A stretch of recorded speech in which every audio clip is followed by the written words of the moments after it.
इस लेक्चर में हम लोग डिस्कस करने वाले हैं लॉज ऑफ मोशन की कुछ बहुत इंपॉर्टेंट प्रॉब्लम्स और बहुत ही कॉन्सेप्चुअल प्रॉब्लम्स हैं, और इन पे बेस्ड जेईई में और नीट में बहुत से क्वेश्चंस पूछे गए हैं। तो इस लेक्चर को बहुत केयरफुल होके बहुत आराम से देखिए और ट्राई करिए कि मैं जब प्रॉब्लम दूँ आपको उसको पहले खुद ट्राई करिए आप, है ना, एंड देन आप वीडियो से उसको बाद में उसको क्रॉस चेक करिए कि आप सही कर रहे थे या नहीं कर रहे थे, या आपका आंसर मैच कर रहा है नहीं मैच कर रहा है। ठीक है, तो प्रॉब्लम बहुत ही इंपॉर्टेंट है, वेरी वेरी इंपॉर्टेंट। डिफ़िकल्ट भी लग सकती हैं but actually they are conceptual. Difficult तो नहीं बोलेंगे लेकिन कॉन्सेप्चुअल प्रॉब्लम्स हैं, तो हो सकता है कि आपको थोड़ा डिफ़िकल्ट लगे कि यार ये थोड़ी भारी प्रॉब्लम्स हो गई, है ना। आराम से देखते रहिए, कॉपी पेन उठा लीजिए और साथ में आपको पहले ट्राई करना है ना, और फिर आप क्रॉस चेक करते रहेंगे। तो देखिए, this one is from constant motion. एक ट्रायंगल है मेरे पास, this triangular wedge, this is wedge, and this wedge is moving with velocity v of 12 metre पर सेकेंड, है ना, लेफ्ट। जब वेज को लेफ्ट में लाएंगे तो ये स्फीयर कहाँ जाएगा, ये स्फीयर ऊपर मूव करेगा। ठीक है, तो हमें क्या फाइंड करना है, we have to find velocity of sphere. ठीक है, और जहाँ पे टच कर रहा है एट दिस पॉइंट, जहाँ पे ये वेज स्फीयर को टच कर रही है, this height is r/5, where r is radius of circle. ठीक है, ये सर्कल की रेडियस है r है, ऐसे बना सकते हैं। तो आपको पता है radius is perpendicular to tangent. ठीक है, अब आप याद करिए कि जब दो बॉडीज दो सरफेस कांटेक्ट में होते हैं, ये दो सरफेस कांटेक्ट में, ये सरफेस कहीं, चलो मान लेते हैं इधर जा रहा है ना, इस एंगल पे जा रहा है, ये कहीं इधर जा रहा है, ऐसे ये सरफेस ऐसे मूव कर रहे हैं। ठीक है, तो जब दो सरफेसेस कांटेक्ट में होते हैं और वो कांटेक्ट को बना के, कांटेक्ट को मेंटेन करते हुए जब वो मूव करते हैं, तो उसमें कॉन्सेप्ट मैंने आपको बताया था कि they have equal velocity in perpendicular direction, है ना। मतलब आपको क्या करना है, इस सरफेस पे पॉइंट लेना है और इस सरफेस पे पॉइंट लेना है, इस पॉइंट की वेलोसिटी इधर निकालनी है, इस पॉइंट कहीं भी जा रहा हो, ये जा इधर रहा था बट हमें ये वेलोसिटी फाइंड करनी पड़ेगी और हमें इस वेलोसिटी को और इस वेलोसिटी को इक्वल कर देना है। अगर इक्वल नहीं होगी, ये ज़्यादा हो गई, तो ये सरफेस आके उसमें घुस जाएगा, पेनिट्रेट कर जाएगा। अगर ये ज़्यादा हो गई तो देयर विल बी सेपरेशन। ठीक है, बट कंडीशन इज़ दैट कि आपको क्या मेंटेन करना है, you have to maintain contact. आपको कॉन्टैक्ट मेंटेन करके इनको चलाना है, तो दे मस्ट बी सेम। ये हमने लास्ट टाइम पे डिस्कस किया था। देखते हैं भाई, अब आप ट्राई करिए क्वेश्चन। ठीक है, दिस वेलोसिटी इज 12 मीटर पर second, this radius is r, and find this velocity की स्फीयर की ऊपर की तरफ वेलोसिटी कितनी होगी। मैं आपको बता रहा हूँ क्वेश्चन करने के लिए सारी बातें कि एट दिस पॉइंट, एक बार ये पॉइंट हमें उस पे लेना है, किस पे, वेज पे लेना है, और एक बार हमें ये पॉइंट कहाँ लेना है, स्फीयर पे लेना है, और हमें दोनों वेलोसिटी को इक्वल कर देना है। किन दो वेलोसिटी इक्वल कर देना है, जो सरफेस के परपेंडिकुलर है। चलिए आप शुरू हो जाइए, मैं यहाँ पे शुरू करता हूँ इसको।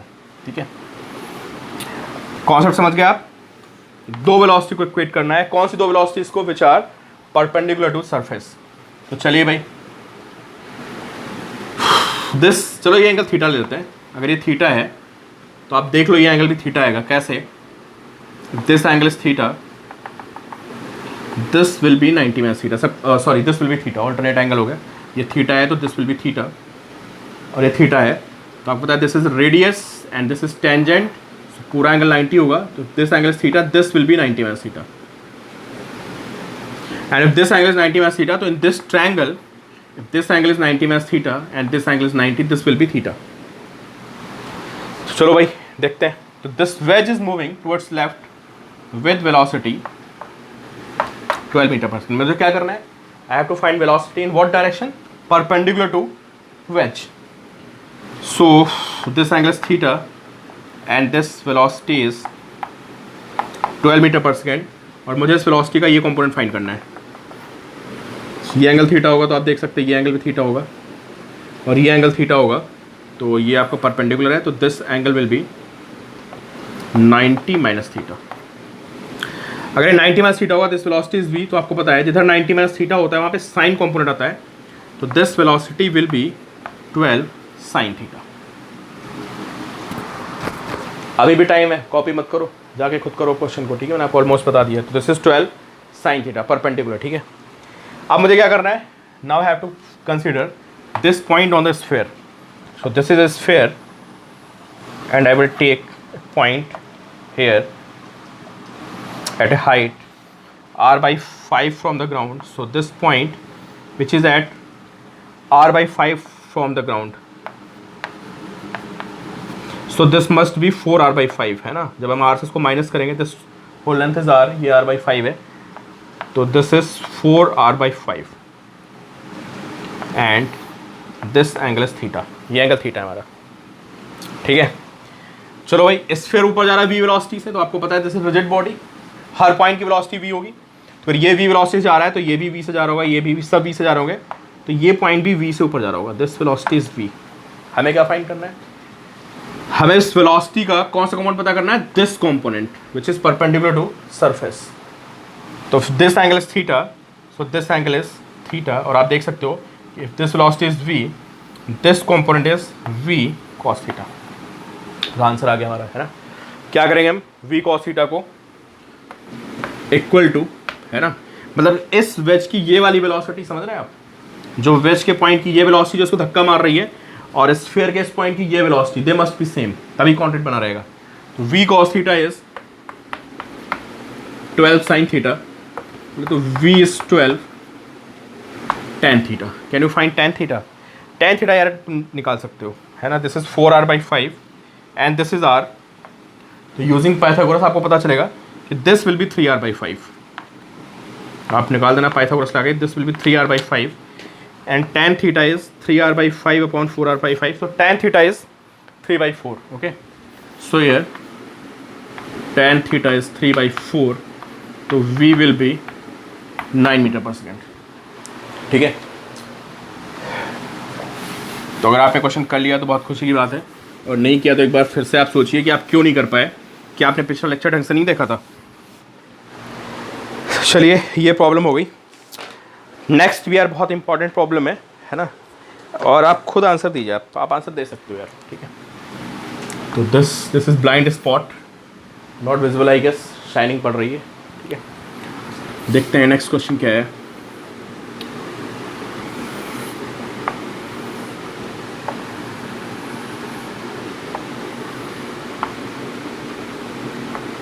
यार इससे पहले कॉन्स्टेंट मोशन का वीडियो मैंने आपको भेजा था और बोला था देख लेना. आप लोग वीडियोस देखते रहो, अगर वीडियोस बहुत ढंग से देखोगे तो गारंटी कि आप सारे क्वेश्चन हो जाएंगे. ठीक है, law of motion is very very important topic, not just because of कि जे मेंस में आएगा ही आएगा, क्योंकि इस पर बेस्ड पूरी फिजिक्स है. पता है, पूरी फिजिक्स इन्हीं पे बेस्ड है.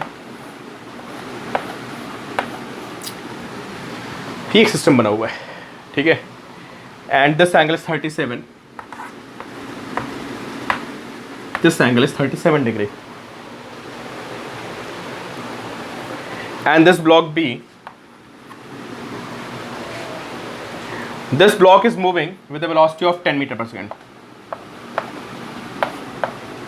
This block is going in the downward direction with a velocity of 10 meter per second.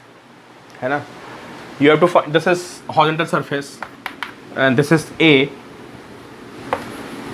आपको बताना करना है कि ये इसकी वेलोसिटी ये वाली कितनी होगी, this velocity v. Find velocity of A. Question में दोबारा बोल रहा हूँ, this b is moving in downward direction with velocity of 10 metre पर second at this instant, this angle 37 degree. You have to find velocity of this block. चलिए शुरू हो जाइए, वीडियो पॉज करके मैं आपको समझाता हूँ. ठीक, तो यार आपको पता है कि जब भी आपको इस तरह का सिस्टम दिखता है कि पुली ऊपर नीचे जा रही है ना, तो ऐसा सिस्टम मैंने आपको बोला था कि जब भी पुली चलती है वो हमेशा डबल रोप को यूज़ करती है. और अगला तो मैं पॉइंट बोलने वाला हूँ. ठीक है, और आपको लगा कि यार मैं आपको बिल्कुल समझ में नहीं आया है, तो प्लीज़ आपको कांस्टेंट मोशन वीडियो देखने की दोबारा ज़रूरत है. तो चलिए भाई, इसको मैं थोड़ा सा नीचे ले आया. तो अगर मैं सिस्टम को नीचे लाऊंगा तो ये पुली यहाँ जाएगी.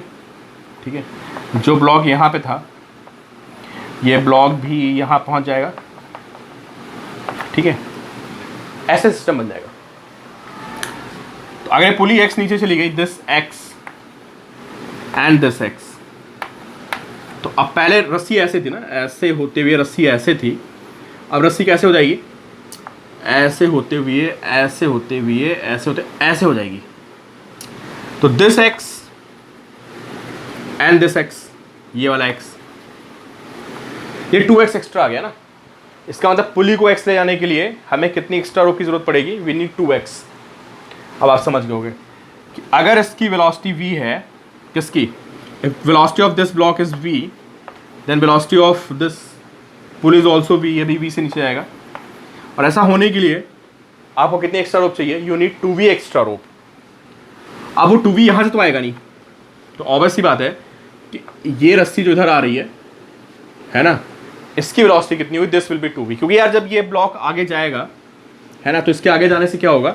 ये स्ट्रिंग को सिलेक्ट करेगा ऐसे, जैसे यहाँ से रस्सी लूज होगी, जब वो रस्सी लूज होगी यहाँ से, तो उस रस्सी को जाके ये यूज़ करेगा।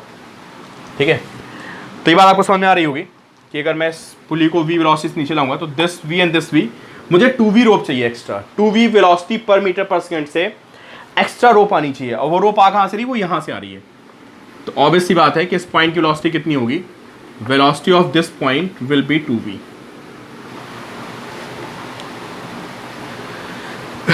ठीक है, अब देखते हैं।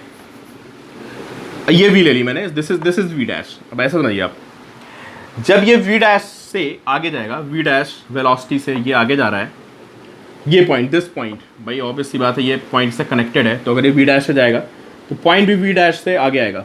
अगर ये v डैश से आगे आएगा तो this velocity will be v dash cos 37।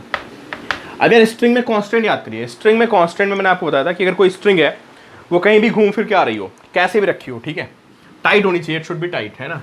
अगर कोई स्ट्रिंग है और कहीं भी घूम फिर के कैसे भी आप उसको ले जाओ, है ना, ऐसे ऐसे ऐसे, है ना, ऐसे, कॉन्सेप्ट ये होता है कि इस पॉइंट की वेलोसिटी अलोंग दिस स्ट्रिंग और इस पॉइंट की velocity along this string same होगी हमेशा, क्योंकि जब ये नीचे जाएगा तो रस्सी को खींचेगा, ये उसको लूज करेगा। तो हमेशा कॉन्सेप्ट होता है, तो कभी भी आपको स्ट्रिंग में अगर दिख रहा हो कि स्ट्रिंग के दो एंड्स हैं and they are moving with different velocities, तो आप समझ जाना कि उसमें क्या होता है कॉन्सेप्ट, कि उनके एंड पॉइंट्स की वेलोसिटी क्या होती है? सेम होती है। ठीक है, तो देखिए भाई, ये v डैश से इधर जा रहा है, तो this velocity is v dash cos 37। और आप सबको पता होना चाहिए कि जो v डैश cos 37 होगा वही रस्सी को लूज कर रहा है, बिकॉज ऑफ दिस वेलोसिटी। ये ऐसे जाएगा तो ये रस्सी को लूज करेगा और ये रस्सी को यूज कर रहा है, तो v dash cos 37 should be equal to 2v। सोच लो भाई थोड़ा सा, अगर ये ब्लॉक, ये पुली v वेलोसिटी से नीचे गई तो इसको 2v मीटर पर सेकेंड से एक्स्ट्रा रोप चाहिए from this side and from this side. वो रोप कौन प्रोवाइड करेगा? ये पॉइंट ए प्रोवाइड करेगा, और एक इधर जा रहा है, ये इधर जा रहा है v डैश, तो this will be v dash cos 37। तो v dash cos 37 is equal to 2v। ठीक है, cos 37 आपको पता होना चाहिए, 4/5 इज इक्वल टू 2v, तो v dash is equal to 10/4v। And what is v in this question? मैंने आपको v बोला था, नहीं बोला था? v is moving with velocity of 10 metre पर second, so v dash is 10/4 into 10 and this is 25 meter per second. Okay, this is 25 meter per second. देख लीजिए आप लोग,